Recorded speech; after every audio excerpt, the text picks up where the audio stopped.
নমস্কার, শুভ সন্ধ্যা। আমি মীনাক্ষী চোখ রাখছি এই মুহূর্তের খবরে। ভরসা রাখুন, কেন্দ্র সরকার, রাজ্য সরকার এবং ত্রিপুরা মোথার মধ্যে যে ত্রিপাক্ষিক চুক্তি হয়েছে তার মধ্যে সমস্ত সমস্যার সমাধান রয়েছে। সোমবার কুমারঘাটে কৃতি সিং দেববর্মার সমর্থনে নির্বাচনী সভায় এই কথাই বললেন কেন্দ্রীয় স্বরাষ্ট্রমন্ত্রী অমিত শাহ। রাজ্য নির্বাচনী প্রচারে এসে জনজাতিদের উন্নয়নের প্রসঙ্গ নিয়ে কংগ্রেস এবং কমিউনিস্ট সরকারকে খোঁচা দিলেন কেন্দ্রীয় স্বরাষ্ট্রমন্ত্রী অমিত শাহ। বক্তব্যের শুরু থেকে শেষ পর্যন্ত এদিন কেন্দ্রীয় স্বরাষ্ট্রমন্ত্রীর মুখে ছিল কমিউনিস্টদের বিরুদ্ধে তীব্র সমালোচনা এবং জনজাতি অংশের মানুষের জন্য ঢালাও প্রতিশ্রুতি।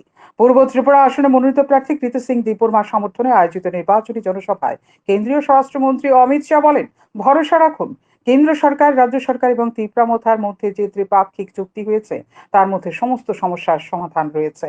সোমবার কুমারঘাট পিডব্লিউডি ময়দানে আয়োজিত জনসভায় কেন্দ্রীয় স্বরাষ্ট্রমন্ত্রী অমিত শাহ আরো বলেন, দেশে দীর্ঘ সময় ধরে কংগ্রেস শাসন করেছে, কিন্তু কোনো জনজাতিকে দেশের রাষ্ট্রপতি বানায়নি। কিন্তু জনজাতি মহিলাকে রাষ্ট্রপতি বানিয়ে দেখিয়েছেন প্রধানমন্ত্রী নরেন্দ্র মোদী। তিনি উড়িষ্যার জনজাতি মহিলা দ্রৌপদী মুর্মুকে দেশের রাষ্ট্রপতি বানিয়েছেন। কেন্দ্রীয় স্বরাষ্ট্রমন্ত্রী আরো বলেন, পূর্বতন কেন্দ্র সরকারের সময় জনজাতি অংশের মানুষের জন্য বাজেটে রাখা হতো 24,000 কোটি টাকা।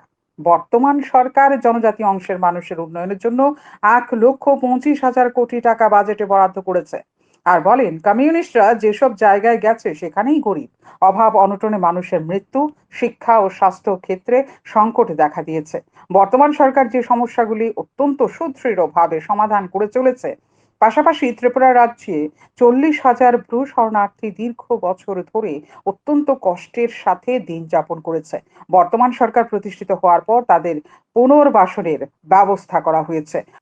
ত্রিপুরায় লাল ভাইয়েরা বছরের পর বছর ধরে জনজাতি মানুষের মধ্যে ঝগড়া লাগিয়ে রাখত, জনজাতিদের 20টি আসন বিকাশ করার নামে করে নিয়ে নিত।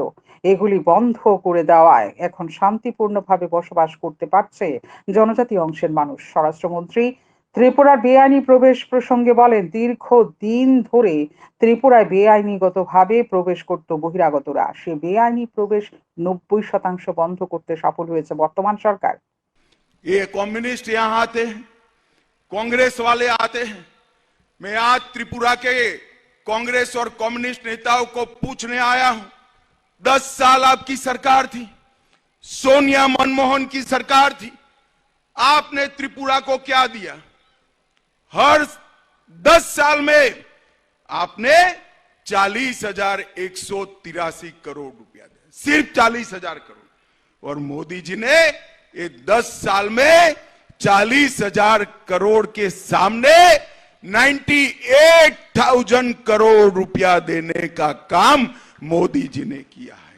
इसके साथ साथ 20,000 करोड़ के इंफ्रास्ट्रक्चर, 17,000 करोड़ सड़क के, 2,000 करोड़ रेलवे के और 1,000 करोड़ एयरपोर्ट का किया है। और भाई और बहनों, मोदी गारंटी की बात मैं करना चाहता हूं।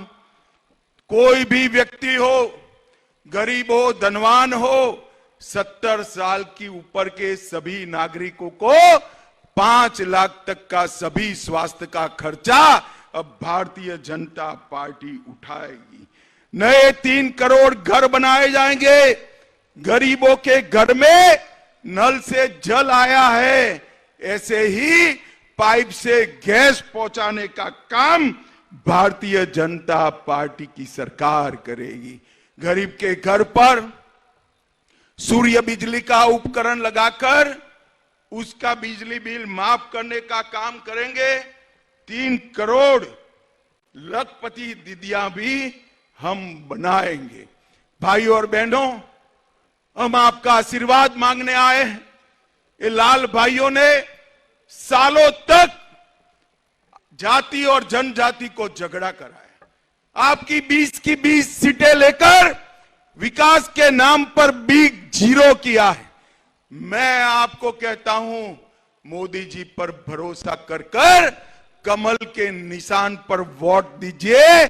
आने वाले दिनों में संपूर्ण त्रिपुरा, वेस्ट हो या ईस्ट हो, हम उसको विकसित राज्य बनाने का कमिटमेंट करते हैं मित्रों, कमिटमेंट करते हैं। ত্রিপুরার উন্নয়ন প্রসঙ্গে স্বরাষ্ট্রমন্ত্রী বলেন, বর্তমানে ত্রিপুরায় 23টি ট্রেন চলাচল করছে। আগরতলা আখাউড়া রেলপথ গড়ে উঠেছে। কমিউনিস্টদের সময় ত্রিপুরায় মাত্র একটি হাইওয়ে ছিল, বর্তমানে আরো 9টি হাইওয়ে নির্মাণ করা হচ্ছে। নরসিংগড়ে রাষ্ট্রীয় ম্যাচ ও আইপিএল খেলার জন্য আন্তর্জাতিক মানের ক্রিকেট স্টেডিয়াম গড়ে উঠছে। সাবরুম জুলেফায় স্পেশাল ইকোনমিক জোন গড়ে উঠেছে। এতে বাণিজ্যিক দিক থেকে ত্রিপুরা যেমন উন্নয়ন হবে, তেমনি বহু কর্মসংস্থানের ব্যবস্থা হবে বলে দাবি করেন কেন্দ্রীয় স্বরাষ্ট্রমন্ত্রী। তিনি এদিনের জনসভা থেকে নারী সশক্তিকরণের বিষয়ে বলেন, 87,000 লাখপতি দিদি হয়েছে, আরো 3 লাখ মহিলাকে লাখপতি দিদি করা হবে। নারীদের উন্নয়নের জন্য সরকার বিশেষ গুরুত্ব দিয়ে চলেছে বলে জানান কেন্দ্রীয় স্বরাষ্ট্রমন্ত্রী। আরো বলেন, মোদী সরকার 2.94 কোটি গরিব মানুষকে ঘর প্রদান করেছেন। এর মধ্যে সবচাইতে বেশি সুবিধা পেয়েছেন জনজাতিরা। এছাড়াও 14 কোটি দেশবাসীকে টয়লেট প্রদান করেছে মোদী সরকার। 70 কোটি দেশবাসীকে প্রতি মাসে 5 কেজি করে বিনামূল্যে চাল প্রদান করছে। ত্রিপুরাবাসীও এই সুবিধা পাচ্ছে। एकलव्य स्कूल बनाने का काम हमने किया है। भाई और बहनों, त्रिपुरा पहले विप्लव देव जी और अब डॉक्टर माणिक शाह के नेतृत्व में विकास के रास्ते पर आगे बढ़ पड़ा। आज सुबह ही राजा साहब भी बैठे थे। टूरिज्म, कनेक्टिविटी, एयर कनेक्टिविटी, स्वास्थ्य, नौकरियां और इंफ्रास्ट्रक्चर, हर क्षेत्र में नरेंद्र मोदी सरकार की प्रायोरिटी हमारा त्रिपुरा है। और मैं आज बताने जा रहा हूं, त्रिपुरा में भी हमारी प्रायोरिटी हमारा ट्राइबल एरिया भारत सरकार का प्रायोरिटी। भाई और बहनों, अभी अभी हमने एक एग्रीमेंट किया है भारत सरकार, त्रिपुरा सरकार और राजा साहब के साथ, त्रिपुरा मोधा के साथ। एग्रीमेंट के लिए ढेर सारी चीजें बोली जा रही है, मगर मैं आज आपको बताकर जाता हूं, आपकी सभी समस्याओं का समाधान उस एग्रीमेंट में है। मुझ पर भरोसा करिएगा। एक कम्युनिस्ट जय बोलने का काम। त्रिपुरा की जाति और जनजाति दोनों के बीच में शांति रहे, दोनों का विकास हो और संघर्ष की जगह विकास के रास्ते पर त्रिपुरा आगे बढ़ पड़े, इसका एग्रीमेंट में पूरा ध्यान रखा गया है। ये राजा साहब है तो राजा, मगर बनने से भी ज्यादा चतुर है भाई। छोटी छोटी चीज पर आपकी सभी हितों का ध्यान उन्होंने रखा है और मोदी जी ने इसको आशीर्वाद देने का काम किया। भाई और बहनों, এদিনে জনসভায় কেন্দ্রীয় স্বরাষ্ট্রমন্ত্রী প্রার্থী কৃতি সিং দেববর্মাকে জয়ী করার জন্য পূর্ব ত্রিপুরা আসনের জনগণের কাছে আহ্বান জানান। আয়োজিত সভায় এছাড়া উপস্থিত ছিলেন মুখ্যমন্ত্রী ডাক্তার মানিক সাহা, প্রার্থী কৃতি সিং দেববর্মা, মন্ত্রী শান্তনা চাকমা, ত্রিপুরামথার সুপ্রিমো প্রদ্যুৎ কিশোর দেববর্মন, ত্রিপুরামথার সভাপতি বিজয় রাঙ্খল সহ অন্যান্য নেতৃত্ব। কেন্দ্রীয় স্বরাষ্ট্রমন্ত্রী নির্বাচনী সবাইকে এদিন কুমারঘাট সহ গোটা রাজ্যে ছিল নিশ্চিত নিরাপত্তার ব্যবস্থা। শান্তন টিভি। হিমাচল প্রদেশের ৭৭তম প্রতিষ্ঠা দিবস উদযাপন করা হয় সোমবার। ত্রিপুরা রাজভবনে এই বিশেষ অনুষ্ঠানের আয়োজন করা হয়। উপস্থিত ছিলেন রাজ্যপাল ইন্দ্রসেনা রেড্ডি নাল্লু। এছাড়াও হিমাচল প্রদেশের বেশ কয়েকজন উচ্চপদস্থ আধিকারিক যারা আগরতলায় কর্মসূত্রে রয়েছেন এদিনের এই প্রতিষ্ঠা দিবসে উপস্থিত ছিলেন তারা এবং নিজ রাজ্যের গৌরবময় অধ্যায় এদিন অনুষ্ঠানে তুলে ধরেন। প্রকৃতির সৌন্দর্যের ঘেরা এই রাজ্যের প্রসঙ্গে রাজ্যপালও বক্তব্যের মধ্য দিয়ে তুলে ধরেন বিভিন্ন দিক এবং আগামী দিনে হিমাচল প্রদেশের আরো উন্নয়ন হবে বলে অভিমত ব্যক্ত করেন রাজ্যপাল। Breathtaking natural beauty with the snow-capped mountains, lush valleys, sparkling rivers, and dense forests that attract tourists from all over the world. We know that previously most of the films used to shootings take place in Simla. Without Simla, there was no films generally in those days. The state is home to several popular hill stations like Simla, Manali, Dharmashala and Dalhouse, which offer stunning landscape pleasant weather and numerous adventures. 19 April অনুষ্ঠিত হবে পশ্চিম ত্রিপুরা লোকসভা আসনের vote গ্রহণ। পশ্চিম ত্রিপুরা লোকসভা আসনের vote গ্রহণকে সামনে রেখে ইতিমধ্যে 85 বছরের অধিক বয়সী ও দিব্যাঙ্গদের বাড়ি বাড়ি গিয়ে ভোট গ্রহণ প্রক্রিয়া সম্পন্ন হয়েছে। সোমবার অনুষ্ঠিত হয় জরুরি পরিষেবার সাথে যুক্ত কর্মীদের ভোট গ্রহণ। এদিন রাজধানীর শিশু বিহার স্কুলে ভোট গ্রহণ প্রক্রিয়া চলে। ভোট গ্রহণ প্রক্রিয়া সরেজমিনে ঘুরে দেখেন পশ্চিম ত্রিপুরা লোকসভা আসনের রিটার্নিং অফিসার ডক্টর বিশাল কুমার। তিনি জানান, এদিন মূলত সাংবাদিকরা ভোটদান করেছে। মঙ্গলবার ও বুধবার ভোট গ্রহণ করা হবে নির্বাচনের কাজে নিযুক্ত কর্মীদের। পাশাপাশি ভোটের কাজে নিযুক্ত কর্মীদের ইডিসি দেওয়া হচ্ছে। এই ইডিসি সার্টিফিকেট দেখিয়ে ভোট কর্মীরা তাদের নিকটবর্তী ভোট কেন্দ্রে গিয়ে ভোট দিতে পারবেন। आज शिशु विहार हायर सेकेंडरी स्कूल में बोथ पोस्टल बैलेट चल रहा है एसेंशियल सर्विसेज, जिसमें हमारे मेनली जो एसेंशियल सर्विसेज में रिलेटेड लोग हैं, जैसे हमारे जो पत्रकार भाई हैं वो वोट डाल रहे हैं। और ऐसे ही कल जो भी गवर्नमेंट ऑफिशियल हैं, पर्टिकुलरली पुलिस पर्सनल, उनका कल और परसों होगा। इसके साथ साथ इलेक्शन ड्यूटी सर्टिफिकेट भी इशू किया जा रहा है। लगभग हमारे पास 4500 से 4600 फॉर्म आए हैं फॉर्म 12। उसके हिसाब से इतने ही ईडीसी सर्टिफिकेट जो भी इलेक्शन रिलेटेड पोलिंग पर्सनल हैं, चाहे सेक्टर ऑफिसर हों, चाहे एसएसटी की टीम हो, चाहे वो पोलिंग के दिन वाले ड्यूटी ऑफिसर्स हों, उन सबको ईडीसी सर्टिफिकेट इशू होगा।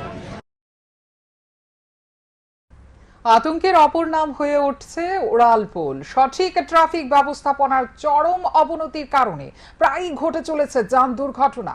সোমবার দুপুরে সমরজিৎ লস্কর নামে 36 বছর বয়সী এক ব্যক্তি উড়ালপুল দিয়ে যাওয়ার সময় দুর্ঘটনায় পড়ে। উড়ালপুলের দেয়ালে স্কুটি নিয়ে ধাক্কা দিয়ে নাক ও মুখ দিয়ে প্রচুর পরিমাণে রক্ত বের হয়।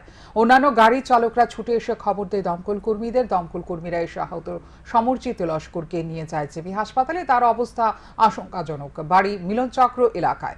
ঘটনাটি ঘটে পটুয়ালি এলাকায় ওড়ালপুলের মধ্যে। স্কুটি নম্বর TR01 AO 4664। দুর্ঘটনার পর স্কুটি থেকে একটি মদের বোতল পায় পুলিশ। অনেকে ধারণা করছে মদমত্ত অবস্থায় স্কুটি চালাতে গিয়ে নিয়ন্ত্রণ হারিয়ে দুর্ঘটনায় পড়েছেন। ট্রাফিক প্রশাসনের কঠোর মনোভাবাপন্নের অভাবে এ ধরনের দুর্ঘটনা শহরে ঘটে চলেছে। এতে উদ্বিগ্ন সাধারণ মানুষ। এখন দেখার তদন্তে কি বের হয়ে আসে। দেখেন, আমরা তো আইতে আসলাম, সে আমাদের সামনে ছিল, তখন থেকে ওয়ালে গিয়ে একটা প্রথমে ধাক্কা খাইছে। এরপরে তো বসা খাইতে খাইতে উল্টে গেছে বাইকটা, স্কুটিটা আরও অনেক আগে চলে গেছে। ওনার স্কুটির মধ্যে একটা মদের বোতল পাওয়া গেছে। কি মনে হয়, নেশাগ্রস্ত অবস্থায় আছিল? মনে হয়, কেন নাহলে তো এখানে নিজে নিজে যেহেতু রেলিং দিয়ে গিয়ে ধাক্কা খাইছে, মনে হয় আর কি। এখন অবস্থা কীরকম? তার তো নাকে মুখে যে অনেক ব্লিডিং হয়েছে, ফায়ার সার্ভিস নিয়ে গেছে, একটু সিরিয়াসই মনে হয়। এবার পাঠশালায় প্রবেশ করে হাত সাফাই করলো নিশি কুটুম্বেরা। পাঠশালার দরজা তালা ভেঙে কম্পিউটার সহ বিভিন্ন সামগ্রী চুরি করে নিয়ে যায় চোর। ঘটনা তেলিয়ামুড়া ইংরেজি মাধ্যম দ্বাদশ শ্রেণী বিদ্যালয়ে। জানা যায়, শুক্রবার স্কুল শেষ করে বিদ্যালয়ের ছাত্রছাত্রী সহ শিক্ষক শিক্ষিকারা বাড়ি চলে যায়। তারপর শনিবার ও রবিবার স্কুল বন্ধ থাকার পর সোমবার বিদ্যালয়ের প্রাথমিক বিভাগের কর্মীরা বিদ্যালয়ে প্রবেশ করে দেখতে পায় বিদ্যালয়ের একাধিক কক্ষের তালা ভেঙে চুরি কাণ্ড সংঘটিত করে। বিদ্যালয় সূত্রে জানা যায়, বিদ্যালয়ের অটল টেনকারীর ল্যাবের তালা ভেঙে কম্পিউটার সহ বিভিন্ন জিনিসপত্র চুরি করে নিয়ে যায় চোর। তৎসঙ্গে বিদ্যালয়ের আরও একটি কক্ষের তালা ভেঙে খেলাধুলার বিভিন্ন মূল্যবান সামগ্রীও চুরি করে নিয়ে যায় চোর। খবর পেয়ে ঘটনাস্থলে ছুটে আসে তেলিয়ামুড়া থানার পুলিশ। এই চুরি কাণ্ডের ঘটনা তদন্ত শুরু করে পুলিশ। এখন এটাই দেখার বিষয়ে এই চুরি কাণ্ডের ঘটনা নেপথ্যে থাকা চোর চক্রের মাস্টার মাইন্ডকে আটক করতে কতটা সফল হয় তেলিয়ামুড়া থানার পুলিশ। আজকে সকালে কলিলং স্কুলের ইংলিশ মিডিয়াম স্কুলের একজন শিক্ষক মহাশয় থানাতে গেছেন এবং এটা চুরির ইনফরমেশন দিয়েছেন। অ্যাকর্ডিংলি আমি এখানে আইসি, আয়া ওই ইনকোয়ারি স্টার্ট করছি। আর স্কুলের কিছু জিনিস চুরি হয়েছে, আমি ইনকোয়ারি স্টার্ট করছি। কী কী জিনিস চুরি হয়েছে পেতে পারেন? প্রথমবার তো একটা ইউপিএস, একটা কম্পিউটার এবং কিছু ফুটবল ব্যাট স্টাম্প এগুলো গেছে। কত টাকার আনুমানিক হলো? এখন তো আনুমানিক মূল্য নির্ধারণ করা গেছে না, ওনারাও দিতে পারছে না। আমি রিকোয়েস্ট করছি না যে মানে কম্পিউটার বা ইউপিএসের প্রাইস কত 2 টাকা। ঠিক আছে। প্রধানমন্ত্রী নরেন্দ্র মোদী যা বলবেন তা শূন্য থেকেও মাইনাস হবে, প্লাস করা হবে না। বিজেপির সংকল্পপত্র নিয়ে এমনটাই কটাক্ষ করল কংগ্রেসের বিধায়ক গোপাল চন্দ্র রায়। সোমবার প্রদেশ কংগ্রেস ভবনে আয়োজিত এদিনের সাংবাদিক সম্মেলনে গত 10 বছরের তীব্র সমালোচনা করেন তিনি। বলেন, আগামী দিনে ইন্ডিয়া জোট প্রতিষ্ঠিত করে মানুষকে ন্যায় দেওয়া হবে। আগামী মঙ্গলবার রাজ্যে ভোট প্রচারে আসতে চলেছেন সর্বভারতীয় কংগ্রেস নেত্রী। দলমত নির্বিশেষে প্রিয়াঙ্কা গান্ধীকে সমর্থন করার জন্য আহ্বান জানান বিধায়ক গোপাল চন্দ্র রায়। এখানে আমাদের মোদীজির প্রতিশ্রুতি গ্যারান্টি এটি -0 ওয়ারেন্টি, আর Congress guarantee 100% guarantee for long time, এবং আর গভর্নমেন্ট ইন্ডিয়া। আমাদের প্রথম যেটা আমাদের এআইসিসি থেকে এই ম্যানিফেস্টো বেরিয়েছে, নাগরিক জন্য মহালক্ষ্মী, প্রত্যেকের নাম হবে মহালক্ষ্মী। এদের জন্য প্রত্যেক গরিব পরিবারে একজন করে মহিলাকে 1 লাখ টাকা করে দেওয়া হয়। 1 লাখ। 2 নম্বর, যেহেতু আপনারা জানেন যে women voter or population, almost 50% of the total population.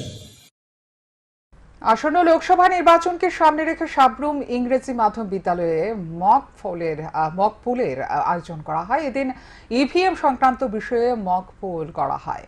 এদিন প্রিসাইডিং অফিসার শিবজ্যোতি দত্ত জানান, 40 সাবরুম এবং 39 মনো বিধানসভা কেন্দ্রের মোট ভোটার 97,011 জন। এর মধ্যে সাবরুম নগর পঞ্চায়েতের অন্তর্গত 7টি পোলিং স্টেশনে মহিলাদের দিয়ে ভোটের কর্মসূচি সম্পাদন করানো হবে, যাকে পিঙ্ক পোলিং স্টেশন হিসেবে অবহিত করা হয়। এছাড়াও মডেল পোলিং স্টেশন থাকছে 4টি, পিডব্লিউডি ম্যানেজড পোলিং স্টেশন থাকছে 2টি, ইউথ ম্যানেজড পোলিং স্টেশন থাকছে 2টি। রিটার্নিং অফিসার জানান, নির্বাচনী কর্মসূচিকে ত্রুটিমুক্ত করার লক্ষ্যে এই মক পোল কর্মসূচিকে সম্পাদিত করা হচ্ছে, যাতে করে অধিকতর ভোট গ্রহণ প্রক্রিয়া নিশ্চিত করা যায়। আজকে আমাদের মক পোল হচ্ছে শুধুমাত্র presiding, first polling, second polling অফিসারদের নিয়ে আমাদের আজকে মক পোল হচ্ছে, যাতে হ্যান্ডস অন ইভিএম আমরা মূল জোর দিয়ে আমরা করছি, যাতে ইলেকশনের সময় যাতে অসুবিধা না হয়। আর এই প্রসঙ্গে এটা বলা যায় যে আমাদের মোট 97,011 হচ্ছে গিয়ে আমাদের মোট ভোটার, এবং আমরা এবছর বেশ কিছু নতুন পোলিং স্টেশন যেগুলো মহিলা পরিচালিত, এগুলো আমরা নিচ্ছি। সোমবার লোকসভা নির্বাচনকে সুষ্ঠুভাবে পরিচালনা করার লক্ষ্যে মহকুমা শাসক তথা রিটার্নিং অফিসারের পক্ষ থেকে নেওয়া হচ্ছে বিভিন্ন কর্মসূচি, যার অঙ্গ হিসেবে সাবরুমের মহকুমা শাসকের অফিসের সামনে থেকে ভোটে নিযুক্ত কর্মীদের নিয়ে 39 মনো বিধানসভা কেন্দ্র এবং 40 সাবরুম বিধানসভা কেন্দ্র এলাকায় এক বাইক র্যালির আয়োজন করা হয়। বাইক র্যালিতে তত্ত্বাবধায়ক হিসেবে উপস্থিত ছিলেন রিটার্নিং অফিসার শিবজ্যোতি দত্ত, মহকুমা পুলিশ আধিকারিক নিত্যানন্দ সরকার। ভোটারদের ভোটাধিকার সুরক্ষিত করার লক্ষ্যে নির্বাচন কমিশন সর্বদা তাদের পাশে থাকবে, এই বার্তা পৌঁছে দেওয়ার লক্ষ্যেই এই সুবিশাল বাইক র্যালি বলে জানান। ভয়মুক্ত পরিবেশে যাতে সবাই ভোট দিতে পারে এবং কোনো রকম প্রলোভনে পা দিয়ে যেন কেউ ভোট দিতে না আসেন, আমরা সেজন্য আমাদের নির্বাচন দপ্তর থেকে সমস্ত রকম ব্যবস্থা করা হয়েছে। আর আজকে এই বাংলা নববর্ষের ঠিক পরের দিন আমরা ভোটারদের সচেতন করার লক্ষ্যে আজকে আমরা বাইক র্যালি করেছি, যাতে আমরা ভোটারদের উদ্দেশ্যে এই বার্তাটা দিতে পারি, যাতে সবাই ভয়মুক্ত পরিবেশে এসে যাতে আমাদের এখানে ভোট দেন। আর আমার সেই সাথে সাথে আরও একটা জিনিস, যারা আমাদের নতুন ভোটার আছেন তারা যাতে উৎসবের মেজাজে আমাদের এই ভোট গ্রহণ কেন্দ্রে আসেন এবং আমাদের এই নির্বাচনে সামিল হন, সেটাই আমাদের আজকের এই বাইক র্যালির মূল উদ্দেশ্য। ধন্যবাদ। সোমবার দুপুরে উদয়পুর মহকুমায় ইন্ডিয়া জোটের প্রার্থী আশিস কুমার সাহার সমর্থনে অনুষ্ঠিত হয় এক মিছিল। মিছিলটি প্রথমে জামতলা থেকে শুরু করে সেন্ট্রাল রোড, পুরাতন মোটর স্ট্যান্ড, মহাদেব দিঘির পার হয়ে নিউ টাউন রোড, থানা কর্নার হয়ে জামতলাতে গিয়ে শেষ হয়। মিছিলে ছিলেন ইন্ডিয়া জোটের প্রার্থী আশিস কুমার সাহা, সিপিআইএম রাজ্য সম্পাদক মণ্ডলীর সদস্য রতন ভৌমিক, গোমতী জেলার জেলা কংগ্রেসের সভাপতি টিটন পাল, সিপিআইএম এল এর রাজ্য সম্পাদক পার্থ কর্মকার সহ বামফ্রন্টের অন্যান্য শরিক দলের নেতৃত্ব। জনসভার প্রার্থী আশিস কুমার সাহা বলেন, এবার লোকসভা নির্বাচনে ভারতীয় জনতা পার্টি ক্ষমতায় আসতে পারবে না বলেই বিরোধী দলের উপর নানা ধরনের মিথ্যা মামলা দায়ের করে সিবিআই, ইডি, ইনকাম ট্যাক্স লাগিয়ে দিয়ে ভয় দেখাচ্ছে। এতে নরেন্দ্র মোদীকে রক্ষা করা সম্ভব নয়, পতন অনিবার্য। এই রাজ্যেও বিরোধী দলের ওপর নানা ধরনের চক্রান্ত শুরু করেছে শাসক দল বিজেপি।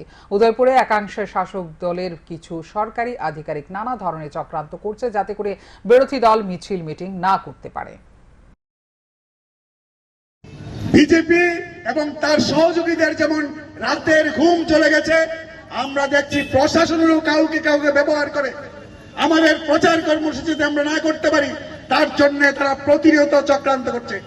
আজকে ইন্ডিয়া ব্লকের তরফ থেকে প্রায় 1-1.5 সপ্তাহ আগে আমরা পুলিশের কাছে এবং রিটার্নিং অফিসারের যিনি প্রতিনিধি তার কাছে আবেদন করেছিলাম, আজকে 11টার সময় আমরা আমাদের ইন্ডিয়া ব্লক থেকে উদয়পুর শহরে একটা প্রচার মিছিল করব। তাল বায়না করেছে কালকে পর্যন্ত, কি দেওয়া যাবে না এরকম করে। কেন? আমি তো আমাদের রাজ্যের অন্য সব জায়গায় বলছি, আমাদের প্রার্থী এখানে আছেন, আজকে সকালে ওয়েস্টে প্রোগ্রাম করে এসছেন। আমাদের দেশের নাকি স্বরাষ্ট্রমন্ত্রী ত্রিপুরা এসছেন, তার জন্য উদয়পুরে প্রোগ্রাম দেয় না। এ কোন রাজত্বে আমরা আছি? তারা আসলে বিজেপির দলদাসে পরিণত হয়েছেন। এমন কয়েকটা থানার মধ্যে আমরা দেখছি কিছু কিছু আধিকারিক, আমরা যখনই চাইছি বলছে 48 ঘন্টার আগে দেওয়া যাবে না। যখনই আমরা 48 ঘন্টার সকালে 10টা 11টায় বলছে সকালবেলা তো পারমিশন নিয়ে চলে গেছে বিজেপি। এরকম করছে। আমরা সাবধান করে দিতে চাই ওই নপুংসকদের, যারা দলদাসে পরিণত হয়েছে, তারা যদি এরকম করে তাহলে মানুষ তাদের উচিত শিক্ষা দেবে। সারা জীবন বিজেপি সরকারে থাকবে না। যেই আবহাওয়া তৈরি হয়েছে ভারতবর্ষে, কৃষক থেকে সমস্ত অংশের মানুষ আজকে বিজেপিকে হটানোর জন্য প্রতিজ্ঞাবদ্ধ। এবং আমরা দেখছি প্রতিদিন যে হিন্দি বলে বিজেপির রথ থামতো না। আজকে হিন্দি বলে বিজেপির তাবর নেতারা দল ছেড়ে অন্য দলে যোগ দিচ্ছেন, বলছেন এই বিজেপি দলের সাথে থাকতে যায় না। আমাদের রাজ্য বিজেপির মিছিলে এখনো ভয়ে যান, তারাও আজকে বলছেন বিজেপিকে ভোট দিলে আমরা থাকতেই পারবো না, বিজেপিকে আমরা ভোট দেব না। তার জন্য আমরা আবেদন করব সমস্ত অংশের মানুষের কাছে, যারা এখনো দ্বিধায় দ্বন্দ্বে আছেন, আসুন সাহস নিয়ে আগামী 19 তারিখ যে ভোট, আমাদের রাজ্য একটা ইতিহাস তৈরি করেন।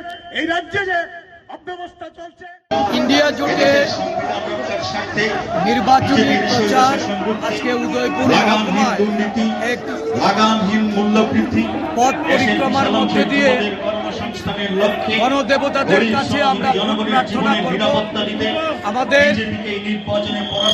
এই মিছিলে উদয়পুর মহকুমার ইন্ডিয়া জোটের নেতৃবৃন্দ, আমাদের প্রাক্তন মন্ত্রী রতন ভৌমিক, আমাদের সিপিআইএম নেতা পার্থ কর্মকার, আমাদের অন্যান্য জোটের নেতৃত্ব সিপিআই সহ আমাদের সমস্ত নেতৃবৃন্দ আজকে পথে নেমেছে ইন্ডিয়া জোটের সমর্থনে। এই উদয়পুরবাসীর, এই মহকুমার সমস্ত গণদেবতাদের তাদের সমর্থন পেতে, আশীর্বাদ পেতে। ভারতবর্ষের বর্তমান রাজনৈতিক পরিস্থিতি সারা দেশব্যাপী গণতন্ত্রের যে ক্রাইসিস, সংবিধান বা কনস্টিটিউশন যেভাবে লঙ্ঘিত করে এর পরিবর্তনের জন্য আমাদের বর্তমান সরকার ষড়যন্ত্রে লিপ্ত হয়েছে।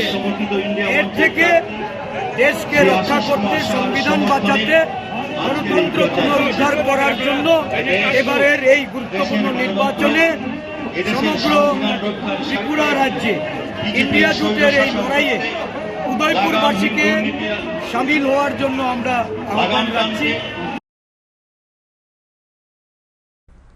দেশে গত 10 বছরে মোদী সরকারের আমলে একনায়কতন্ত্র এবং স্বৈরতন্ত্রের রাজত্ব কায়েম হয়েছে। দেশের ধর্মনিরপেক্ষ গণতন্ত্র, আর্থিক সার্বভৌমত্ব, সামাজিক ন্যায় ও কেন্দ্র রাজ্য সরকারের যুক্তরাষ্ট্রীয় কাঠামো আজ আক্রান্ত। ইডি, সিবিআই তদন্ত সংস্থাগুলো মোদীর শাহর হাতে কুলসিত। দেশে এক অপশাসন চলছে, গণতন্ত্র বিপন্ন। এই অপশাসন থেকে দেশকে রক্ষা করার জন্য এবারের লোকসভা নির্বাচনে বিজেপিকে পরাজিত করতে হবে। তাই বিজেপি বিরোধী রাজনৈতিক দলগুলো একজোট হয়ে ইন্ডিয়া ব্লক গঠন করেছে, যাতে বিজেপি বিরোধী ভোট কোনোভাবেই ভাগাভাগি না হয়। এবারের লোকসভা নির্বাচনে বিজেপি ক্ষমতা থেকে সরে যাচ্ছে তা প্রায় নিশ্চিত, শুধুমাত্র সময়ের অপেক্ষা। কেন্দ্রে ক্ষমতায় পরিবর্তন হবে তা আজ করতে পেরেই বিজেপি কর্মীদের মনোবল ধরে রাখার জন্য মোদী কৌশল করে আগে ভাগে বলেই দিচ্ছে 400 আসন পাবে, যা ভিত্তিহীন কথাবার্তা। বিজেপি এবার 200 আসন পাবে কিনা এটাই সন্দেহ। সারা ভারত ফরওয়ার্ড ব্লক ত্রিপুরা শাখা ত্রিপুরা 2টি লোকসভা আসনে এবং রামনগর বিধানসভা আসনের উপনির্বাচনে ইন্ডিয়া ব্লকের প্রার্থীদের বিপুল ভোটের ব্যবধানে জয়ী করার জন্য আহ্বান জানান। সোমবার আগরতলা প্রেস ক্লাবে সাংবাদিক সম্মেলন করে এই বিষয়ে বিস্তারিত জানান সংগঠনের রাজ্য কমিটি কনভেনর পরেশ চন্দ্র সরকার। সমস্ত বাধাবিধি অতিক্রম করে, প্রতিকূল পরিবেশকে অতিক্রম করে ইন্ডিয়া থেকে সমর্থিত প্রার্থীদের জয় করার প্রয়োজন আমরা জনগণের কাছে তুলে ধরবার চেষ্টা করছি আপনাদের মাধ্যমে।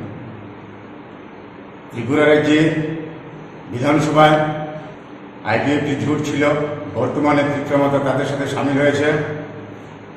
বিজেপির বিরোধিতা করে ত্রিপুরা উপজাতিদের ভোট পেয়েছিল। এখন তারাই বিজেপির সাথে ক্ষমতা ভাগাভাগি করে ত্রিপুরা রাজ্যের মন্ত্রিসভায় যোগদান করেছে। তারা উপজাতিদের স্বার্থ চায় না, তারা শুধু ক্ষমতা চায়। ত্রিপুরা নেতারা ক্ষমতা বিকাশও এটা প্রমাণিত হয়েছে। সুতরাং তাদের সমর্থনে বিজেপি প্রার্থীকে ভোট দেওয়া মানে উপজাতি উন্নয়ন আরও পিছিয়ে দেওয়া। ত্রিপুরা রাজ্যের বিজেপি আইপিএফটি জোট ক্ষমতায় এসেছে 6 বছর চলছে। এই 6 বছরে আমরা দেখছি যে ত্রিপুরা রাজ্যে গণতন্ত্রের পরিবেশ নেই, সন্ত্রাসের পরিবেশ। মানুষ তার সাধারণ ইচ্ছা প্রকাশ করতে পারছে না, কোনো অন্যায় কাজের প্রতিবাদ করতে ভয় পাচ্ছে। অভিমান করে দল ছেড়ে চলে গিয়েছিলেন প্রদেশ কংগ্রেসের প্রাক্তন সভাপতি পীযূষ কান্তি বিশ্বাস এবং তাঁর ছেলে পূজন বিশ্বাস। রাজ্যের মাটিতে গড়ে তুলেছিলেন ত্রিপুরা ডেমোক্রেটিক ফ্রন্ট নামে একটি রাজনৈতিক দল। কিন্তু দলের তেমন উত্থান না হওয়ায় পশ্চিমবঙ্গে গিয়ে তৃণমূল কংগ্রেসের সুপ্রিমো মমতা বন্দ্যোপাধ্যায়ের সাথে কথা বলে যোগদান করেছিলেন তৃণমূলে। কিন্তু তৃণমূল কংগ্রেসের উত্থান না হওয়ায় শেষ পর্যন্ত তৃণমূল কংগ্রেস ছেড়ে প্রাক্তন প্রদেশ কমিটির সভাপতি পীযূষ কান্তি বিশ্বাস যোগদান করেছেন কংগ্রেসে। একই পথে হাঁটলেন পীযূষ কান্তি বিশ্বাসের ছেলে তথা প্রদেশ যুব কংগ্রেসের প্রাক্তন সভাপতি পূজন বিশ্বাস। সোমবার প্রদেশ কংগ্রেস ভবনে বিধায়ক সুদীপ রায় বর্মনের হাত ধরে যোগদান করেন কংগ্রেসে। আগামী দিনে কংগ্রেসের হয়ে কাজ করার ইচ্ছে প্রকাশ করেন শ্রী বিশ্বাস।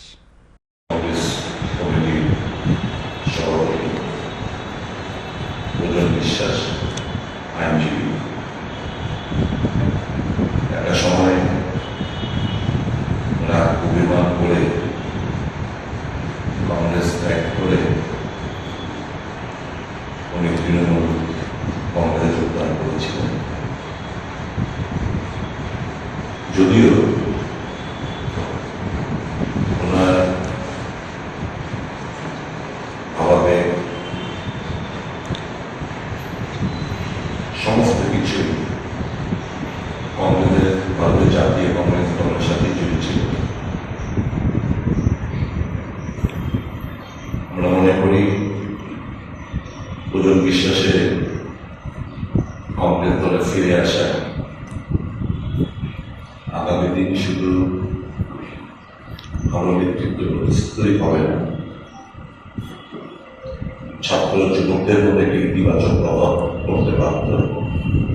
কর্মঠ যুবনেতা আমাদের মধ্যে ফিরে আসছেন, এতে আমরা সকলে খুশি। এখনকার মতো এই মুহূর্তের সংবাদ এই পর্যন্তই। অন্যান্য আপডেটস দেখার জন্য অবশ্যই নজর রাখতে হবে সান্দন টিভির পর্দায়। সান্দন টিভি, দায়বদ্ধতাই যার ঐতিহ্য।